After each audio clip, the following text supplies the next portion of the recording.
呢度咧，我會睇到一個雙重標準咧，即係香港政府有搞呢個優才計劃噶嘛，咁你會見到李雲迪啊、郎朗呢啲會成為一個香港人，咁但係咧個問題就係調翻轉，咁有啲藝術家咧就冇辦法嚟香港嘅，個原因就係因為咩話？阿 Will 嗰個叫，即係因為雙重標準咯。係啦，即係個危害，即係香港社會咁樣。Exactly。咁成件事我見到，哎呀，點解會咁咧？咁但係相反喎，佢話優才計劃啦，即係其實即係你會見到嘅，即係嗰啲作家嚟到可能會係寫生啊咁樣性咧。咁其實佢唔影響你香港自由，即係攞個簽證，可唔可以攞去畫完啊？做完佢想做嘢就走噶啦嘛，基本上。咁但係你見調翻轉喎。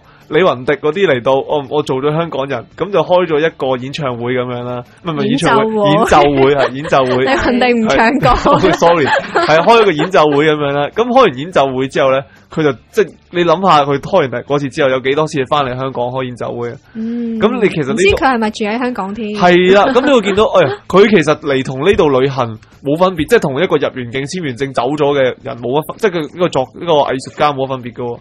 有啲人咧就即係好似優才咁樣，佢嚟咗做嘢就走啦。有啲人咧佢唔走噶，入咗境之後，譬如一啲孕婦啊，佢哋咧入境之後咧，佢哋就會即係因為佢要喺香港度生產啦，咁佢就嚟到之後生產完之後咧，佢嘅下一代咧就會成為香港人啦。咁佢哋就唔走噶。咁其實呢個亦都係反映咗另一個問題咯，就係入境條例，即係佢嘅雙重標準，其實都係幾惡化咯。你會見到。